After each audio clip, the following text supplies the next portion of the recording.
deep within the ancient embrace of Redwood National Park, where colossal trees stand as silent sentinels and the forest floor hums with secrets older than time, Harold Matthews believed he'd found sanctuary. A fire lookout in his early 30s, Harold was a man who wore humor like armor, deflecting life's sharp edges with a quick wit and a quicker grin. From his perch atop a weathered wooden tower, he surveyed a kingdom of redwood giants, their canopies weaving a tapestry of green against the Pacific sky.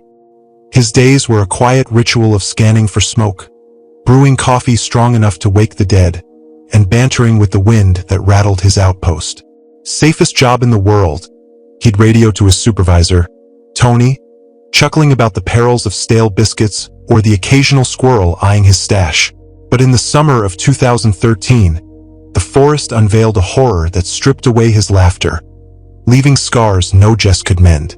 This is Harold's story, a chilling odyssey into the heart of the unknown, where the line between man and monster blurs, and the redwoods whisper truths too terrible to bear. Harold Matthews was no stranger to the call of solitude. Raised in the clamor of a mid-sized city, he'd grown weary of crowded streets and restless nights, where the hum of traffic drowned out thought.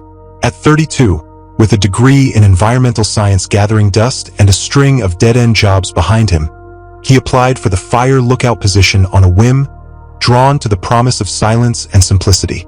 Redwood National Park, with its towering giants and mist-shrouded trails, felt like a world apart, a place where he could breathe, think, and maybe find the piece of himself he'd lost somewhere along the way. The tower, his new home, was a relic of the 1950s, its wooden frame groaning under the weight of decades. Perched on a rocky outcrop, it offered a dizzying view of the park, redwoods stretching like cathedral spires, their trunks cloaked in bark as thick as armor, fern-choked ravines where sunlight barely touched, and on clear days, the distant shimmer of the Pacific curling inland like a lover's sigh. Harold's job was deceptively simple. Climb the 120 steps each dawn, sweep the horizon for smoke, log wind speeds and humidity, and radio reports to base. At night, he retreated to a one-room cabin at the tower's base, its walls lined with faded maps and the scribbled wisdom of past lookouts. Bring whiskey, not regrets. Moths don't pay rent. Harold thrived in the routine. He'd wake to the scent of pine and damp earth, brew coffee he jokingly claimed could strip paint, and settle into his tower with a puzzle book or a dog-eared novel. The forest sounds, wind hissing through branches, the distant hoot of an owl, became his soundtrack, soothing in their predictability. He'd banter with himself, addressing the cabin's resident spiders as roommates, or scolding the wind for knocking over his mug. "If I go stir-crazy," he'd mutter, "at least I'll have an audience." His only regular contact was Tony Delgado, his supervisor, a wiry man in his 50s with a voice like gravel and a dry humor that matched Harold's own. Over the radio, they'd trade barbs, Harold joking about his coffee's lethal potential, Tony warning him not to flirt with the raccoons. But even in paradise, cracks appeared. At night, the forest grew restless. Harold would lie in his bunk, the cabin's thin walls amplifying every sound. Branches snapping, leaves rustling, and sometimes a low, guttural rasp, like an engine failing to start. He dismissed these as tricks of the wind or the antics of nocturnal creatures, telling himself he'd heard worse in city alleys. Yet a faint unease lingered, a prickle at the base of his neck that no joke could dispel. He began keeping a flashlight by his bed, its beam a small defiance against the dark. 2 weeks into his tenure, Tony arrived for a routine inspection, his pack heavy with supplies and news that set Harold's nerves on edge. Over a shared thermos of coffee, Tony spoke of strange footprints found along a restricted trail deep in the park's northern sector. "Big as a bear's, but wrong," he said, his eyes narrowing. "Too long, too clawed, with a stride that don't add up." Harold, ever the skeptic, laughed it off, suggesting a juiced-up bobcat or a prank by bored rangers. But Tony's expression held no mirth. He described the prints as deliberate, almost mocking, as if whatever left them knew it was being watched. "This place," Tony said, leaning back in the cabin's creaky chair, It's got layers. Things we ain't meant to see. Harold's humor faltered, but he clung to it like a lifeline. If it's a monster, I'll bribe it with my coffee, he quipped, pouring another cup. Tony shook his head, a ghost of a smile fading fast. Just keep your eyes open, kid. Redwood don't care for heroes. That night, they split the watch, Tony taking the early shift while Harold tried to sleep. The tower swayed under a restless wind, its timbers creaking like an old ship. Dreams eluded him, replaced by fragmented images. Yellow eyes in the dark, claws scraping stone. At 4 a.m., Harold climbed to the tower's platform, his breath visible in the chill. The moon hung low, casting the redwoods in a silver glow, their shadows stretching like skeletal hands. He scanned the canopy with binoculars, the weight of solitude pressing heavier than usual.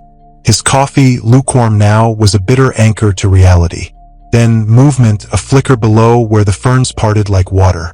A shape glided between trunks, sleek and predatory, the size of a mountain lion but wrong in every way. Its silhouette was too lean, its gait too fluid, as if it belonged to neither earth nor shadow. Harold's heart thudded, his breath shallow. "Tony!" he hissed through the trapdoor, his voice barely a whisper. Tony clambered up, rubbing sleep from his eyes, and snatched the binoculars. The shape paused, half shrouded by a redwood's bulk, and Tony froze. "That's no animal," he said, his words clipped. Harold tried to joke. "If it's not, it's got no claim to my snacks." But the words tasted like ash. The creature slipped into the undergrowth, leaving only silence and dread. They sat in the tower until dawn, the air thick with unspoken questions. Tony's hands gripped the binoculars like a lifeline, his face etched with lines Harold hadn't noticed before. "We check it out at first light," Tony said finally, his tone leaving no room for argument. Harold nodded, his camera slung around his neck, its lens a fragile hope of proof. "If I get this on film," he said, forcing a grin, "I'm retiring to Hollywood." But the forest's hush swallowed his bravado, and for the first time Harold felt small, watched, weighed, and found wanting. Dawn painted the redwoods gold, their canopies glowing like stained glass. Harold and Tony descended the tower, the 120 steps a gauntlet of creaks and groans. Harold's boots hit the forest floor, the crunch of pine needles sharp in the morning hush. The air was heavy with sap and dew, but an undercurrent of wrongness clung to them, a scent like rust and decay that neither could name. Tony carried his rifle, its barrel catching the light, while Harold clutched his camera, its weight both shield and burden. "If we find Bigfoot," Harold said, his voice thin, "I'm asking for an autograph." Tony's grunt was humorless, his eyes scanning the brush like a man expecting ambush. They followed a ridge trail, its path narrow and choked with ferns. The forest was unnaturally still, no birdsong, no rustle of chipmunks, only the faint sigh of wind through needles. Harold's jokes, once a reflex, felt like shouting into a void. He noticed details he'd overlooked before. Claw marks on a trunk, too high for a bear. A patch of earth churned as if something heavy had lingered. Tony pointed to a broken branch, its sap still fresh. "Whatever this is," he said, "it's close." Harold swallowed, his throat dry. "Close enough to owe me coffee," he muttered, but the jest landed like a stone. A mile in, they reached a clearing ringed by redwoods, their trunks like pillars of an ancient temple. The ground was soft, disturbed, and there, in the center, lay horror. A park ranger's uniform, shredded beyond recognition, sprawled across the earth. The name tag, glinting in the sun, read Connie. Beside it were fragments, cloth, bone, a single boot caked in dried blood. Tony knelt, his breath ragged, whispering, "Connie, God." Connie Rivera was a roving ranger, a wiry woman in her 40s known for her quiet competence and love of the park's hidden trails. She checked in weekly, her absences unremarkable until now. Harold's stomach twisted, bile rising. This isn't right," he stammered, his humor crumbling. "I mean, what does this?" The scene was a wound in reality, too raw, too deliberate. No bear tore cloth so precisely. No cougar left bones arranged like offerings. Tony's face was a mask of grief and fury. "She didn't deserve this," he said, his voice breaking. They photographed the site, Harold's hands shaking so badly the camera clicked uselessly at first. Each snap felt like theft, a violation of Connie's memory, but proof was all they had. They pushed deeper, following tracks that matched Tony's earlier warning. Long, clawed, with a stride that spoke of strength and intent. The prints wove through underbrush, deliberate as a hunter's path. Harold's mind raced, conjuring images of oversized predators. Bears, wolves, something extinct clawing its way back. But nothing fit. The forest seemed to tighten around them, its silence a warning. "Maybe we should head back," Harold ventured, his voice small. Tony shook his head. "Not till vi når." 20 yards on, near a fallen log thick with moss, Harold saw it. The creature crouched, its body a nightmare of sinew and shadow. It was roughly man-sized but leaner, its frame cloaked in coarse, patchy hair like a diseased beast. Its limbs were too long, ending in claws that gleamed like obsidian. Worst was its face, a flattened snout ridged with bone, eyes glowing yellow, not with reflection but with a sickly inner light.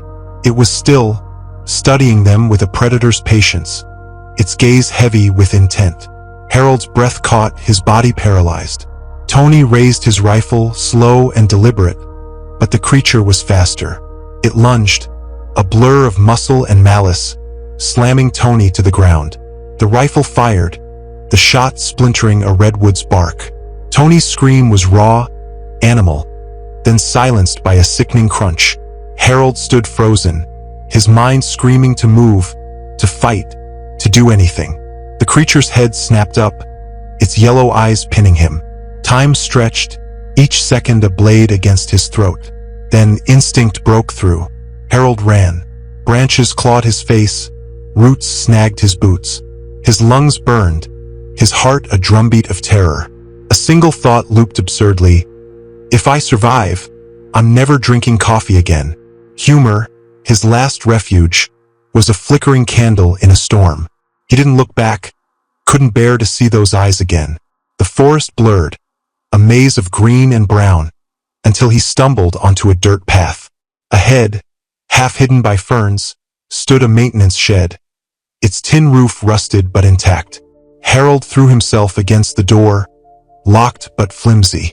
With a desperate heave, he broke through, collapsing inside as dust swirled like ghosts. The shed was a crypt of forgotten things. Rusted shovels, coiled ropes, a shelf of moldy manuals. Light filtered through a grimy window, casting jagged shadows. Harold's breath came in gasps, his arm stinging from a gash he hadn't noticed, blood soaking his sleeve. He found a first aid kit, its contents scattered but usable. Wrapping the wound, he winced, the pain grounding him in a world that felt unreal. His camera lay cracked on the floor, its lens shattered, a fitting metaphor for his broken courage. Amid the clutter, he spotted a radio, its antenna bent but intact. His hands trembled as he twisted the dial, static spitting like an angry cat. Come on, he whispered, as if the forest might hear and intervene. A voice broke through, faint but clear, a dispatcher from Humboldt County. State your emergency, it said, calm as a Sunday morning. Harold's words spilled out, jagged and raw. Redwood National Park. People dead. Something attacked us. Not human, not an animal. Send help, please. The dispatcher promised a response, but help was hours away, delayed by distance and dawn's slow crawl. Harold barricaded the door with a crate, its weight a feeble shield. The shed's window was a black mirror, daring him to look. He didn't. Instead, he sank to the floor, clutching the radio, its static a lifeline to a world beyond the redwoods. Memories flooded him. Tony's steady voice, Connie's quiet smile during a training session, the tower's creak under starlight. Guilt was a blade sharper than fear. Could he have warned Tony? Dragged him to safety? His humor, once a spark, felt like betrayal. Some hero, he muttered, tears burning his eyes. Couldn't even save myself. The forest was silent, but silence was a lie. Harold imagined the creature circling, its claws scraping earth, its eyes glowing through the dark. Was it hunting him, or had it sated its hunger on Tony? He pictured Connie's remains, Tony's scream, and wondered if he'd join them, reduced to fragments in the ferns. To distract himself, he inventoried the shed. A flare gun with one shot, a half-empty water jug, a rusty knife too dull to cut rope. Each item was a tether to survival, however thin. Time crawled, measured by his pulse and the radio's hiss. He thought of his sister, Lila, back in the city, her texts unanswered since he'd taken this job. Would she mourn him, or curse his stubborn need to run from roots? He thought of the redwoods, their beauty now tainted, and wondered if they'd known all along, silent witnesses to a terror older than man. The shed grew colder, the air thick with dust and dread. Harold's mind played tricks, conjuring scratches at the door, a shadow flickering past the window. He gripped the flare gun, its weight a small defiance. Then, a distant thrum, helicopter blades slicing the sky. Harold's heart surged. He stumbled outside, waving the flare gun, its red arc a scream against the dawn. The chopper landed in a clearing, kicking up needles and dirt. Two men leapt out, rifles drawn, their faces carved with purpose. Harold tried to explain, his voice fracturing. "It's not a bear, not anything you know. It's wrong." They listened, faces grim, and followed him to the ridge. Tony's remains were there, torn and scattered, his rifle bent like a toy. Connie's sight was untouched, a silent accusation. One rescuer, a man with a scar across his jaw, muttered, "This ain't natural." The other nodded, eyes scanning the trees. The rescue team scoured the area, their radios crackling with urgency. They found tracks, long, clawed, weaving into the undergrowth. But no creature, no den, no answers. The prints faded near a stream, as if the thing had dissolved into water or air. Harold sat in the chopper, a blanket around his shoulders, his mind a tangle of relief and loss. The forest receded below, its canopy a sea of secrets, and he wondered if he'd ever feel whole again. Back at base, the debrief was a blur. Rangers took his statement, their questions sharp but cautious. The official report labeled it an unidentified predator attack, a sterile phrase that explained nothing. Harold saw doubt in their eyes, pity in others. Some whispered of a new species, a carnivore honed by Redwood's isolation, striking with precision and vanishing like smoke. Others spoke of folklore, tales of forest spirits, vengeful and ancient, stirred by human trespass. Harold didn't argue. He had no answers, only images burned into his mind. Yellow eyes, a bloodied ridge, Tony's broken form. He quit the Park Service a month later, unable to face the tower's shadow or the forest's call. Sleep was a battle, his dreams a loop of claws and screams. He moved to a coastal town, took a job stocking shelves at a hardware store, surrounded himself with the mundane. Screws, paint cans, the hum of fluorescent lights. But the redwoods followed him, their memory a weight he couldn't shed. He kept a photo of the tower, tucked in a drawer, its edges worn from handling. On bad nights, he'd stare at it, wondering why he'd survived when others hadn't. The park changed after the incident. Restricted zones expanded, armed escorts became mandatory for deep trails, and rangers carried heavier rifles. No further attacks were reported, but the whispers grew. Hikers hearing rasps in the fog, loggers finding trees scarred with unnatural marks. Harold heard these stories through old contacts, each one a needle in his chest. He wondered what the creature was. A mutation born of the forest's depths, a predator science hadn't named, or something older, a relic of a world before maps and men. He leaned toward the latter, though he'd never say it aloud. Some truths were too heavy for words. Harold's humor returned, but it was tempered, a quieter thing. He'd joke about his glory days as a lookout, but his eyes told a different story. To friends, he spoke of Tony's courage, Connie's love for the wild, and the guilt that gnawed at him still. "I ran," he'd say, voice low. "That's the part one can't laugh off." Therapy helped, but only so much. The forest had claimed a piece of him, and no couch or pill could bring it back. Redwood National Park endures, its majesty undimmed for the thousands who walk its trails each year. The redwoods stand as they always have, their roots drinking deep from the earth, their branches cradling the sky. Tourists marvel at their scale. Rangers guide with practiced smiles, and the Pacific whispers its eternal song.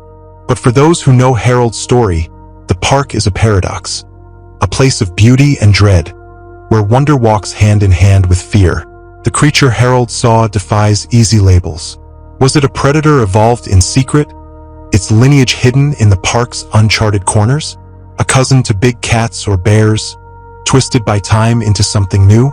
Or was it older, a shadow from an age when the earth belonged to things that hunted without mercy?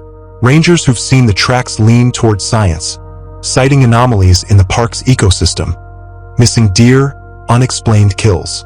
Others, steeped in the land's lore, speak of guardians, spirits bound to the redwoods, waking only when the balance tips. Harold doesn't choose a side. He knows only what he felt. The weight of those yellow eyes, the certainty that he'd been judged. The terror of that summer lives in him, a quiet passenger. He speaks of it rarely, and only to those who felt the forest's pulse. The way it watches, waits, remembers. He thinks of Tony, whose laugh could warm a winter night, and Connie, whose footprints still seem to linger on the trails. Their loss is a debt he carries, paid in sleepless nights and unanswered questions. His humor, once a shield, is now a bridge, a way to connect with a world he nearly lost. For those who enter Redwood, Harold offers no warnings, no tales of monsters. He says only, respect it. The forest knows you're there. And somewhere, beneath the redwood's endless shade, a truth remains hidden. Not in tracks or bones, but in the silence between heartbeats, where the unknown waits to be seen.